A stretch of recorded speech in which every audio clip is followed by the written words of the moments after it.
আসসালামু আলাইকুম। আজকে আমরা চলে গিয়েছিলাম খুলনার খালিশপুর এলাকায় অবস্থিত আশার আলো রিভার ভিউ পার্কে। এটি খুলনার একটি জনপ্রিয় স্থান, যা স্থানীয়দের কাছে চরেরহাট নামে পরিচিত।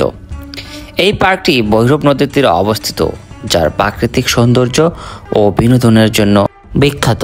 এই পার্কের সবচেয়ে আকর্ষণীয় দিক হচ্ছে বটগাছ। পার্কের কেন্দ্রে একটি বিশাল ও সুসজ্জিত বটগাছ রয়েছে, যা ছায়া এবং প্রশান্তির জন্য বিখ্যাত। এছাড়াও এখানে রয়েছে river view cafe, river view food fusion, river view coastal cafe, যেখানে বিভিন্ন ধরনের স্যুপ, চাইনিজ খাবার, ফ্রাইড রাইস, চাউমিন, বিভিন্ন ধরনের বারবিকিউ পাওয়া যায়। খাবারগুলো বেশ সুলভ মূল্যে এখানে বিক্রি করা হয়। এছাড়া পার্কে বিভিন্ন ধরনের রাইডস এবং সেলফি জোন রয়েছে, যা পরিবার এবং বন্ধুদের জন্য সময় কাটানোর জন্য উপযুক্ত। এখানকার রেস্টুরেন্টগুলোর আকর্ষণীয় দিক হচ্ছে এই রেস্টুরেন্টগুলো বাঁশ এবং গোলপাতা দিয়ে তৈরি। বটগাছের নিচে বাচ্চারা দোল খাচ্ছিল।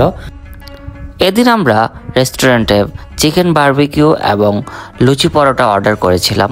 চিকেন বারবিকিউর দাম পড়েছিল 150 টাকা এবং লুচির দাম পড়েছিল 20 টাকা। প্রাইস হিসাবে খাবারের মান খুবই ভালো ছিল। রেস্টুরেন্টগুলোর ইন্টেরিয়র ডিজাইন খুবই চমৎকার লেগেছে আমার কাছে। বাঙালির ইতিহাস এবং সংস্কৃতির একটা অংশ এখানে ফুটিয়ে তোলা হয়েছে বাঁশের কারুকার্যের মাধ্যমে। বাঁশের তৈরি বাবুই পাখির বাসা এবং বাঁশের তৈরি বিভিন্ন ধরনের ল্যাম্পগুলা এত সুন্দর এবং মনোমুগ্ধকর লাগছিল, এটা আপনারা না দেখলে বুঝবেন না। এর ডিজাইন থেকে শুরু করে সব কিছু আমার কাছে বেশ রুচিসম্মত এবং শৌখিন মনে হয়েছে। এত সুন্দর এবং সিম্পল বাসার ইন্টেরিয়র ডিজাইন এর আগে আমি কোথাও দেখিনি। ঝাড়বাতির আদলে তৈরি বাঁশের তৈরি এই ল্যাম্পটি বেশ